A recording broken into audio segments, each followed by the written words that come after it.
It's Friday, Feedback Friday, the feedbackiest day of the week. Ha, massive sun flare. Sorry, guys, it's that time of day. This is my second attempt recording this. Wow, this is bad. But my drive was full, and so the last one failed. So I'm trying again. Hello. It was a very up and down week on this channel, or side to side week. I don't know how to describe it. I don't want to make it sound bad. Tackled some contentious subjects and put up the final Lady Bits. So it was, the best of times and the loudest of times. And I just want to say some people, more than a few people on Twitter commented that the comments in the Kavanaugh video were a garbage fire. And I read them. Well, I read about a few dozen of them. And I didn't think that they approached garbage fire territory. There certainly were some people responding emotionally and arguing a point that I didn't actually make. A lot of people got hung up on whether or not they thought he was guilty or innocent until proven guilty and all that stuff. And I said I was pretty clear. I personally didn't care about that. I don't have to make a decision on what happened 30 some odd years ago. I can watch, and based on what I saw, I have concerns. Not about what he did 30 years ago, about what he's doing now. And some people did take me to task on this idea that, he wasn't using the sports to claim he couldn't possibly sexually assault someone. He was saying he just didn't have the time. That doesn't ring true to me. I was heavily involved in extracurricular activities in school, and I took my academics very seriously. I knew guys who ended up playing for the World Juniors in hockey, the World Junior team. Canada, we take our hockey very seriously. They still had time to party. There was a lot of partying. Athletes party a lot. So the world he described, and that's sort of been negated by his own contemporaneous writings. Athletes partied a lot in high school and in university. They don't spend their whole lives doing sports ball and studying. It's just not that way. It's a work hard, play hard lifestyle. So I'm not going to go too much into that. I also had people who are sexual assault survivor advocates thank me privately for making the video. I think my takeaway from that video is I'm glad I did it because it made me kind of understand the divide more. The divide is an emotional one more than anything. It's not about opinions. It's not about that. It's that there are so many emotional walls being thrown up. And I do believe that the U.S. government is exploiting that. I think that in the partisan fighting, they forgot that these are people and that these are dicey, and that it was highly unlikely that we were ever going to know with any sort of certainty what happened that long ago, which is why it's far less relevant to me, because I have no firsthand information, and I'm not a judge. I'm not a senator. I'm not somebody running an organization that has to make these decisions. So blissfully, I do not have to decide what happened. I can think she's credible. I can allow open the small possibility that it was a case of mistaken identity. I don't have to choose. It's not important to me. It is important to me that a guy who is going to potentially be judging cases involving sexual assault and alcohol consumption, because unfortunately the two go hand in hand,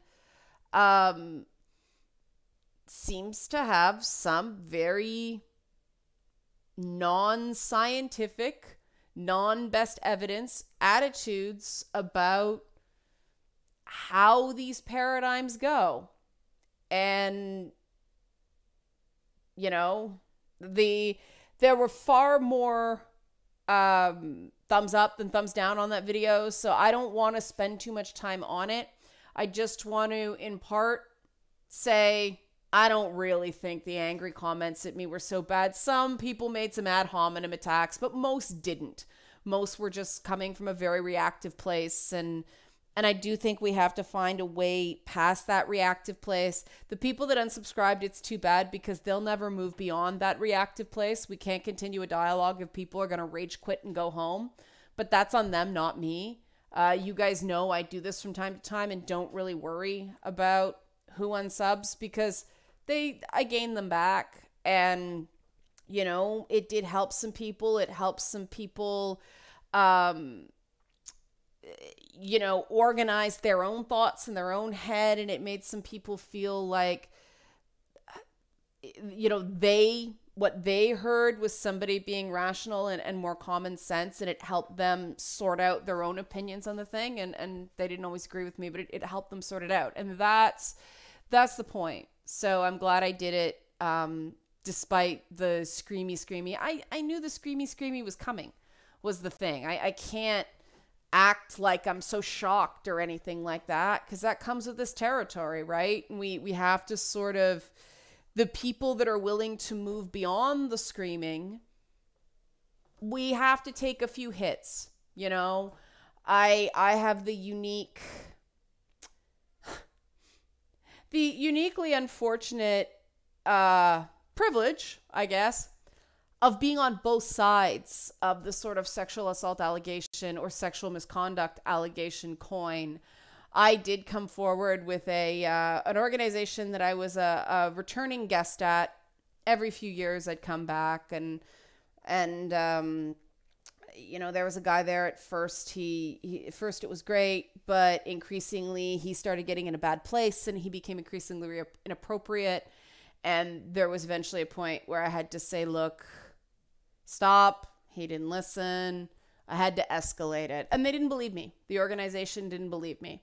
But that started off a chain reaction where a few dozen women ended up coming forward with similar experiences. Some far more serious than mine, but it took me coming forward and initially not being believed and being demonized to give other people the sense that they weren't the only one. And, you know, the numbers. Unfortunately, this story does not have a happy ending because even though it became clear that I was more credible than they initially treated me as, not only is the guy I had to talk to them about persona non grata at those events, but so am I. I am considered too polarizing at that event to get enough support from the board to have me back as a guest again. And I've been told this by people who would otherwise have put my name forward or they did put my name forward and they got pushback. So not cool. But that's the reality. When you come forward with this, it's icky stuff, right? When you come forward with this stuff, even when you're telling the truth, there's negative consequences. Doors close. People shove their fingers in their ears. Now, I've also been on the other side of it where when I was doing charity organizations, there was a false accusation. And it wasn't that I thought it was a false accusation. I knew it was a false accusation because this accuser accused 3 different people of the same attack. And the first one wasn't her ex-boyfriend, who was another volunteer of mine. And that person destroyed not only the charity organization I was running or the business that gave to charity that I was running, but, you know, she also destroyed my reputation among sort of left-wing circles in the Toronto area because they think I'm a rape apologist. So I've been on both sides of this really shitty coin. So for people who claim I don't know what I'm talking about or, you know, my left-wing bias is showing or whatever, don't make those assumptions about people. You don't know what someone's lived experience is until you ask them. Jumping to those conclusions just isn't cool. It's hard. It's really hard. And that's why I approach it the way I do. It's kind of a combination of, and now we're getting really philosophical, sticking to known knowns, identify your known knowns, identify your own your known unknowns, because both are important. But also it's sort of the wisdom of Solomon idea, cutting the baby in half. You say something and you see how people react. And the one that seems to be trying to solve the problem instead of trying to win is the one that gets more credibility for me. That's just the way I operate. I'm not saying it's the only right way to go. There are many paths to God. It's just the methodology that tends to work for me and allows me to sleep at night. And when these bad consequences happen, I can still feel like, well, that was lousy, but at least I did the right thing. Coming forward is very hard. And if you're somebody that has never had to do it, you don't really understand how uniquely difficult and embarrassing and daunting it is, because I've unfortunately had to do it 3 times. It's the nature of the work I do. I did a lot more sexualized content back in the day, and so people treated me like a slut. And so they were like, well, what did you expect? I got all that stuff, and people didn't want to take me seriously. They treated me like I had it coming. So I'm kind of at a point right now, unfortunately, the callus I have is so thick that I kind of come forward and have my expectations set that I know I told the truth and I gave them the information. If they choose not to act on the information, if they choose to ignore the information, that's on them, not me. Now, that's not so easy to say when it's the U.S. Supreme Court, and I don't know what's going to happen next. I'm just deeply concerned that this fighting's just going to get worse and it's not going anywhere. That really concerns me more than a particular Supreme Court appointment. The tribalism has me exceptionally bothered, because things like, personal politics, it's no longer about what you think. It's now an identity thing. It's now who you are. And I've never had that relationship with my opinions. I don't really terribly care if somebody thinks I'm a real feminist or not. It doesn't matter. My views are my views, and they don't change because somebody tries to deny me a label that I don't terribly care about. I don't. I mean, it's funny because I have my identity points too. Like, it used to really bother me when people said, you're not really a gamer, and they nerd check me. That used to really bother me. Now, maybe it was just because I was younger and more insecure, but thinking about it, that bothered me a lot more than you're not a real feminist ever bothered me. So I guess gamer is a lot more important to me. But I still didn't go crazy and try to prove that I'm a real gamer. I just gamed and let you guys kind of come to see that I am authentic. I do love this stuff. That's all you can really do. I do really believe the truth will eventually come out. It may not necessarily set you free, but it might give you a bigger window, and that I'm going to leave that there. I know that was long on one video, but the boys will be boys thing, I'm glad people like that. And that's the shame about the people that unsubscribed after the Monday one, is they didn't get the notification on the Tuesday one. And now I did see the numbers kind of dip and come back up again. So maybe some people came back after their little rage quit incident. But, I do think that's more important. I do think it is very important to, instead of demonizing, individual men or all men for stuff they do that scars people. It scars 15-year-old girls when 18-year-old boys get sexually aggressive. Having been a 15-year-old girl, I know how little you understand about sex and sexuality and the signals you're sending, the signals you're receiving. Kids are pushed into sexualized situations way before they're ready. And, boys have this pressure to be these sexual dynamos. Girls have their own pressures, but guys have this unique pressure to be the pursuer, to be the sexual aggressor in a way that isn't healthy. I've talked before how I don't like hookup culture. I don't like booty call culture. And it's precisely because of this stuff. It's strictly a practical, not a moral objection. It is too easy for one person to think something is consensual because the person isn't actively saying no, and the other person thinking he or she should have known this wasn't consensual because I didn't actively say yes 14 times. And I'm not a believer in sending nonverbal cues. One of the most powerful words I ever learned was the word no. Because without the word no, you can't really say yes. And I started learning the word no when I was about 15. 15 was about when I started learning the word no. I personally decided for myself when I was a teenager that I wasn't going to become sexually active until I didn't feel pressure one way or the other.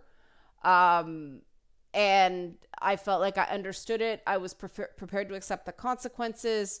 I was self-actualized enough to make that decision and not feel victimized by it, which meant I sort of got to it later than a lot of people in my sort of social circle did. But I came out of it better as a result. I had my own bad experiences, but I was more resilient because I went into it with sort of my eyes open. There was still stuff I didn't know. There was still stuff I wish I'd known at that age. But then around 28 years old, I really started learning how to say no in an empowered way. And people do not like that. They try to smear you, and then you have to get used to being the dragon lady. And then Flemeth from Dragon Age came along, and it's like, there's my symbol. There's something that structures that feeling I have of basically being the Baba Yaga. Because unfortunately in our society, you go from maiden to crone, boom, like flipping a switch. We don't really have a developed matron stage in our culture that has a lot of dignity. And so I really found affirmation in the character of Flemeth. That here she was dynamic, she was cool. I mean, the minute you put Kate Mulgrew in that role, it's like awesome. And, it's the Baba Yaga trope, but then, you find out what she was like when she was younger, and she was a real looker when she was younger, but just when it turns out she's a dragon, it just, because then you got the dragon lady trope, and I'm like, all right, that's something I can be.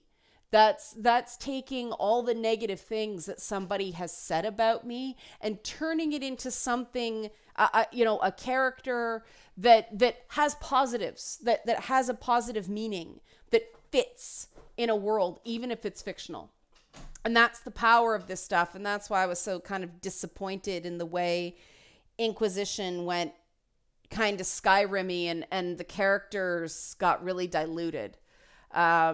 But that's neither here nor there. I just thought I'd share that. It's the same for guys. Like if we keep hitting the same old cliches with the, grizzled veteran or the sole survivor or the bald space marine, you never get those heroic portrayals of nerdy guys who are kind of shy and don't think it's cool to grab women or be sexual aggressors and aren't terribly interested in conquest that way. And that's why I think that's why I defend characters like Link, just the sort of Legend of Zelda thing, because he is a different type of hero. He's childlike, he's small, he's not, 90s comic book character, bulging pectoral muscles, powerful.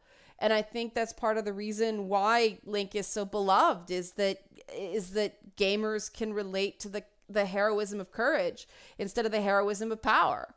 And to me, I kind of like Princess Zelda for that reason. I thought Breath of the Wild, making her sort of more scientific, and that story of self-doubt that she had to overcome was really quite powerful, even though it was only told in like 10 little vignettes. But that game has an important purpose that way, that little guys can be heroes, and you don't have to be gifted with raw physical strength to do it. You just have to don't give up, stay determined, you know? So I think gaming has some important heroes that way that do speak to guys who aren't those boys.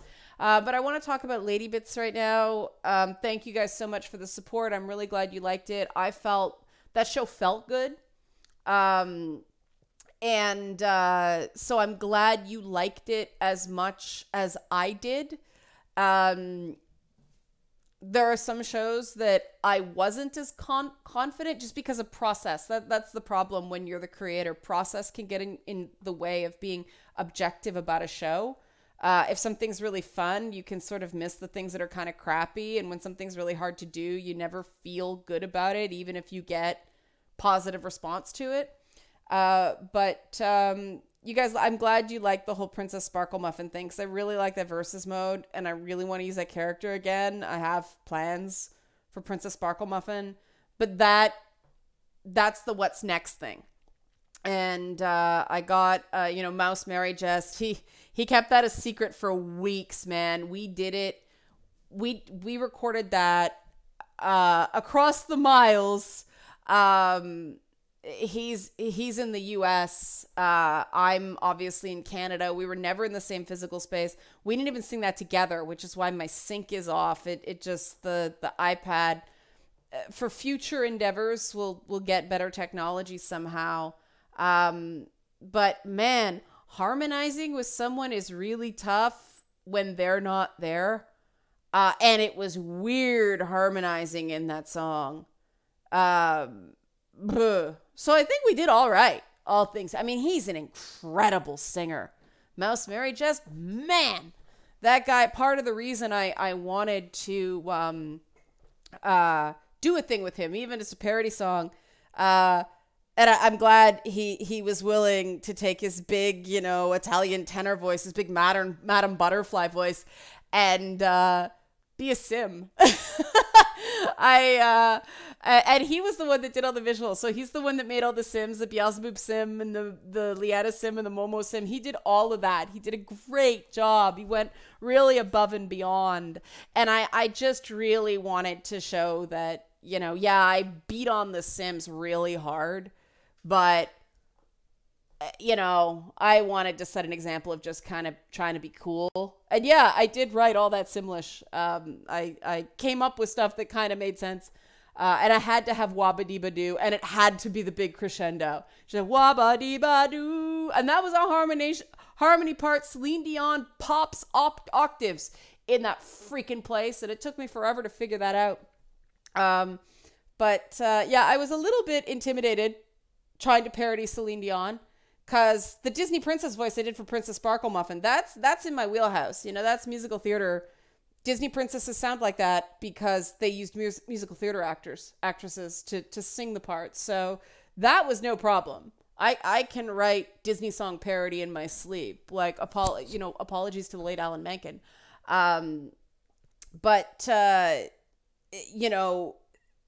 Doing one of the singular voices of that was pretty daunting. And I just sort of, one of my favorite biographies is Steve Martin's Born Standing Up.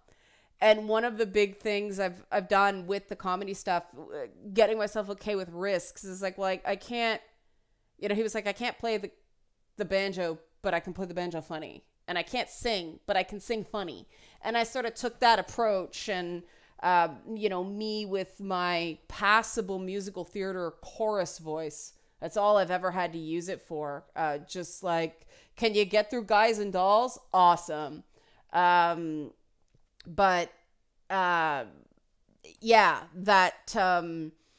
was fun, and we will be doing it again. We have a couple of ideas for things, but he's got such a great voice that it's nice to be able to share that too. Just even though even though it was silly, it was nice to be able to share someone I believe is a really true talent. And Loki's barking. But what's next for Lady Bits? Well, what's next in general? Boss fight. I announced it now because I want to lock in. Because first of all, the patrons are already hard at work selecting the myths. So if you want to be a part of that process, it's already begun, but there's still time. Help support this channel. Become a monthly patron.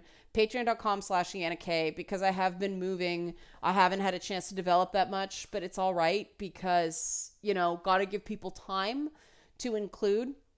And, one of the things I want to do better for Boss Fight is first of all, do more of the pre-production before the Kickstarter, which I have time to do now because I'm going to do it in the spring around the same time as Lady Bits Kickstarter, because I think that works really well.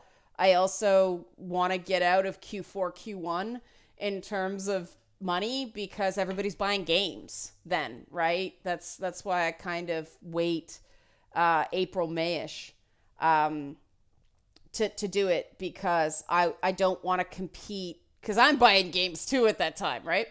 But I do want to do more pre-production. I do want to be more ready because I want to keep it to a 12-month active production schedule as opposed to a 16-month active production schedule, because the budget really got stretched too far because of those 3 months I didn't factor in. I plotted for 12. But also I just want to hit the ground faster. I want to get the episodes out faster and not have that 3-month lull, just because I like momentum and it's easier to stay motivated. Those first 3 months, I was like, oh my God, what am I doing? But I also want to give unique incentives to both patrons on an ongoing basis and then the Kickstarter backers as well. And so what I've decided to do with Boss Fight is that the patrons are going to help to select the questions because we need that for the Kickstarter anyway. But then the Kickstarter backers are going to be able to vote on the plot points in sort of the ongoing meta-narrative, meta-story throughout the series that is going to be heavily inspired by Where in the World is Carmen Sandiego. And so, some of the Lady Bits characters are going to come back as like vile henchmen and Acme agents, and that they're not going to call it that, but it's going to be that structure, which is going to be a lot of fun. And I have some ideas. But yeah, the Kickstarter backers at a certain tier are going to be able to vote for what happens. What are the plot twists? What happens to certain characters? So it's going to be an interactive experience. It's going to be collective storytelling, and I'm really looking forward to that. Because one of the most fun things for me was the runners in Lady Bits, the glowy box thing, which was totally organic from the audience after the first episode. And then the I Hate The Sims thing, and those little jokes that just pieced the whole thing together and made it seem like a coherent whole. So I'm definitely going to build on that. And, versus mode was really popular. So definitely the characters, I'm going to keep up on that. I have some ideas for new ones based on villain tropes that I'm looking forward to. Yeah, so if you want to be part, and like this was the thing, there really wasn't much this time around other than like the t-shirts and stuff like that for patrons who also back the Kickstarter. I want to have sort of active participation incentivizing for people who do both, so they get kind of both, like their dollars mean what they should mean kind of thing. Which reminds me, I didn't post to the Kickstarter backers that Lady Bits episode 12 is up. Wow. It's been a time. I will have more of an update for you about what's going on with this move. Hopefully next week. I know a lot of you don't care. Those videos aren't very high rated, but, and I am going to do more of a Lady Bits postmortem because it's got a bit long and I didn't get to answer any of your questions about it. So that will be Monday. We'll do a bit of a deconstruction on it. So I'll sign off for now and have a really good weekend because I don't want to go on too long. But thanks for watching, and Lady Bits was a really fun ride. And like I said, more of that on Monday. Bye.